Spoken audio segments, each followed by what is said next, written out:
লাইনে এসে দেখা করেন সোজা হতো না।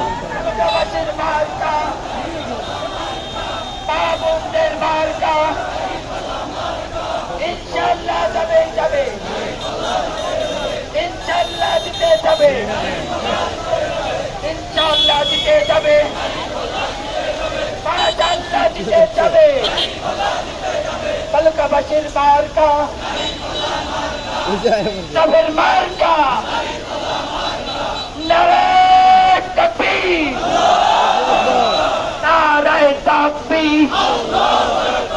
বাংলাদেশ জামাত ইসলামী জিন্দাবাদ জিন্দাবাদ আল্লাহর আইন চাই সব লোকের শাসন চাই আবু সাইদ মুক্ত